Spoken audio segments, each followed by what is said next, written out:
ఆలోచన. నా ప్రతి తపన, ప్రతి సందర్భాలలో కూడా ఏమిటి నా ఆలోచనలంటే కుటుంబాలు బాగుండాలి.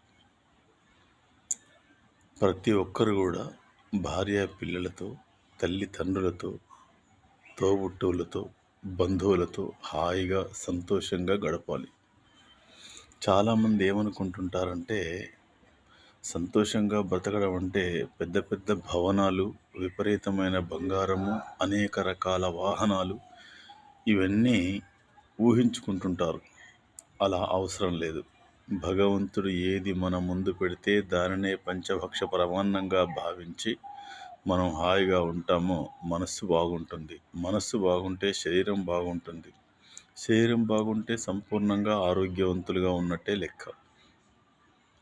ఎవరైనా సరే ఏ విధమైనటువంటి శారీరక, మానసిక ఇబ్బందులకు గురి కాకుండా ఉండాలి అంటే మన అనుకున్న వాళ్ళతో ఉన్నంతలో తృప్తిగా జీవించాలి. నేను ప్రతి ఒక్కరిని కూడా కోరుకుంటుంది ఒకటే. ఎవరి కుల వృత్తి వాళ్ళు చేసుకోండి. ప్రతిభ ఉంటే ఉత్పత్తులు చేయండి. విద్య ఉంటే ఉద్యోగం చేయండి. కానీ ఉన్న దాంట్లోనే తృప్తిగా బ్రతికే విధంగా ఆలోచనలు చేయండి.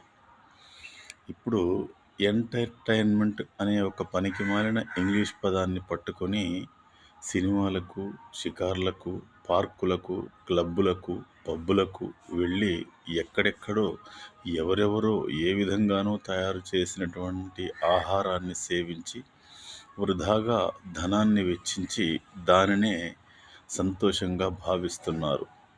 అలా కాదు.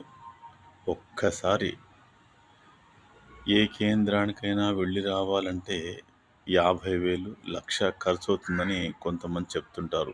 అందులో నుండి ఒక 20,000-25,000 రూపాయలు ఖర్చు పెట్టి ఒక సందర్భాన్ని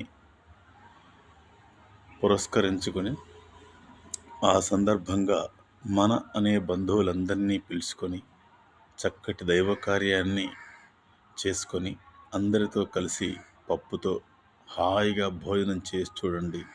మన వాళ్ళందరినీ పలకరించండి. మన వాళ్ళందరి పలకరింపుతో పులకరించండి. తెలుస్తుంది ఎంటర్‌టైన్‌మెంట్ అంటే ఏంటి అనేది. మన అనుకునే వాళ్ళ దగ్గర, మన దగ్గర మనకు అందుబాటులో ఉన్నటువంటి సంతోషం కానీ, ఆనందం గానీ ఈ భూప్రపంచం మీద ఎక్కడా కనిపించదు. కాకపోతే కొన్నిటిని ఊహించుకుంటాం. అందరూ ఆలోచించండి. సంతోషంగా బ్రతుకుదాం. మంచిగా బ్రతుకుదాం.